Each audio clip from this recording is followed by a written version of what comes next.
Picture the most terrifying predator to ever walk the earth. Now picture it, pecking crumbs off the ground, not as a joke, not as a meme, but as the final chapter of a real, brutal, beautiful story.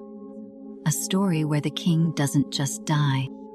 He gets redesigned from T-Rex to chicken. How the mighty have fallen. Close your eyes. The world rewinds. We land in the Late Cretaceous, about 66 million years ago, when the air feels heavier, wetter, charged with heat.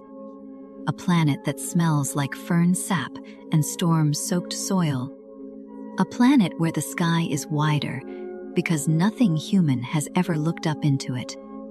Camera glides low through a coastal forest.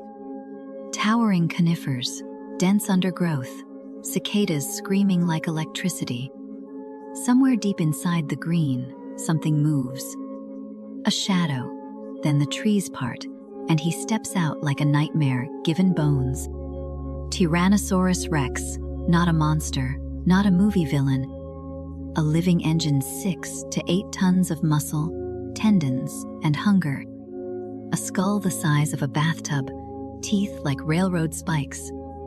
Each footfall compressing the ground, as if the earth itself is bracing. The camera circles him slowly, as if afraid to breathe. Steam rises from his mouth. His eyes don't look angry. They look focused, the cold efficiency of an apex predator that has never had to ask for permission. He turns his head, slight tilt, listening. A herd of horned dinosaurs in the distance, dust drifting in slanted sunlight. The forest goes quiet in the way that only happens when every animal knows a god is nearby. Then, movement, a sudden burst of panic. A juvenile stumbles, the herd shifts, the air snaps, and T-Rex explodes forward. The chase isn't graceful. It's not ballet, it's demolition. Branches crack, mud sprays, birds, ancient birds, scatter upward like sparks. And for a moment, the camera sees him not as a single creature, but as a force of nature, like a landslide that learned how to M. He catches his prey. There's no celebration, no roaring triumph, just survival, executed. And the world keeps turning, indifferent. Because in this world, dominance is not a trophy, it's a lease, and the clock is always ticking. Now, cut to the present, a grocery store. Fluorescent lights, cold air, smooth tiled floors, the opposite of that ancient jungle. A human hand reaches into a refrigerated shelf and grabs a plastic-wrapped package. Chicken breast, pale, quiet, ordinary, no drama, no fear, no reverence. We've made it so normal that we barely register it as life. A kid somewhere is dipping nuggets into sauce while laughing at a phone screen. A family is roasting a chicken on a Sunday afternoon. A street vendor flips skewers over fire, millions of meals, billions of birds. And yet, if you slow down long enough to feel the absurdity, you're holding the end of a bloodline that once ruled Earth with teeth and thunder. That's what evolution does. It doesn't write tragedies. It writes transformations. The story isn't really tea. Rex became a chicken, like some cartoon downgrade.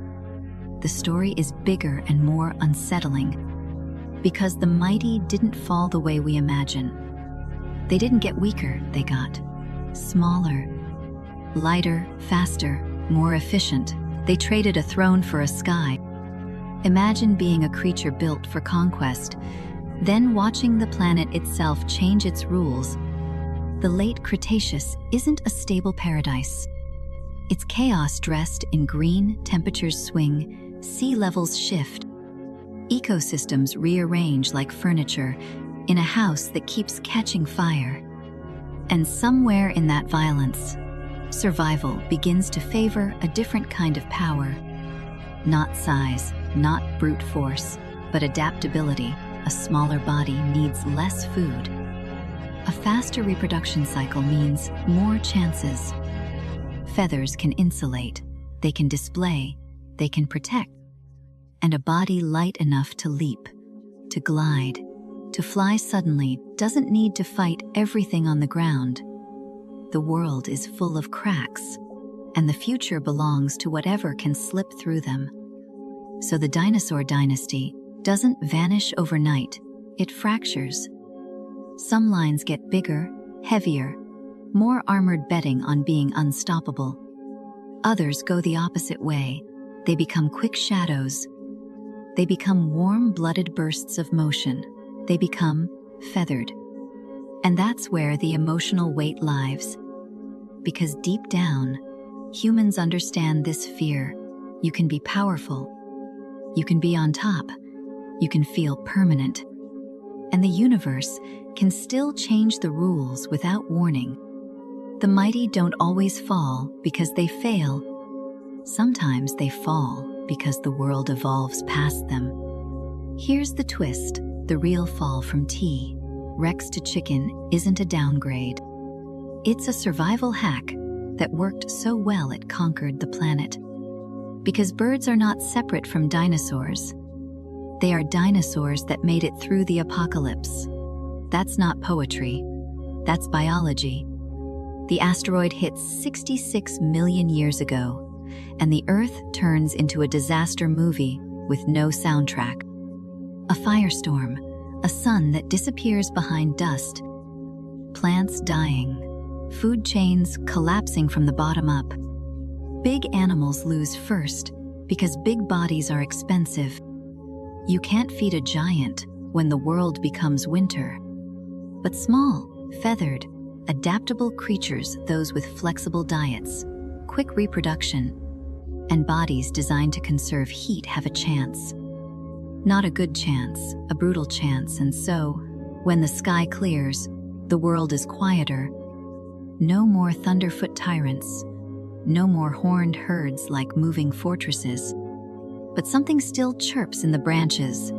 Something still scratches at the soil. Something still carries that ancient blueprint, just rewritten. Now for the mind-bending part. Modern chickens still carry dinosaur fingerprints. Look at their legs scaled like reptiles. Look at their egg laying an ancient strategy.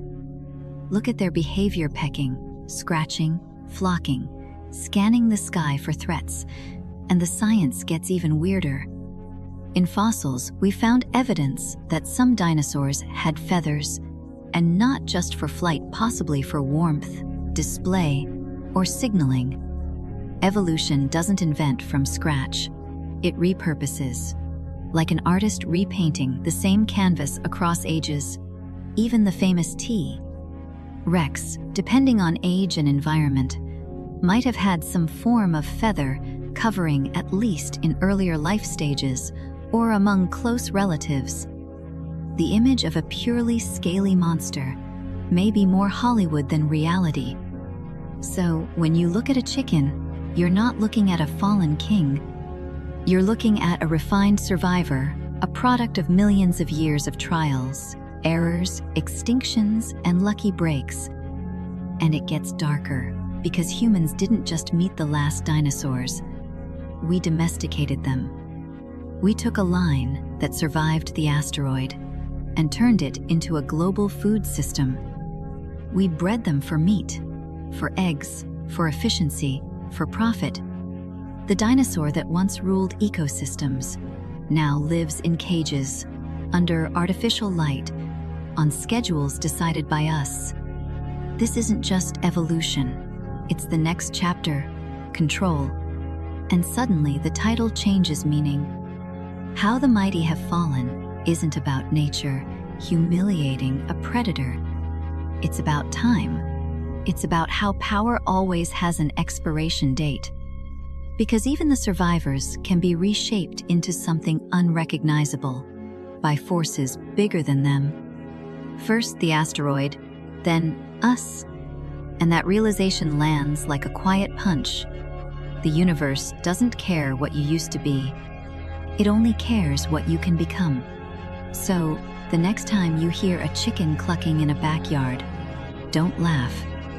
Listen closely, because that sound is an echo from a world of ferns and thunder, a reminder that the line between king and leftovers is sometimes just one planet-shattering day. And a few million years of adaptation, the mighty didn't fall, they changed shape. And they're still here, right beside us. If you want more stories where science feels like cinema, follow the channel and comment what creatures' hidden history we should uncover next.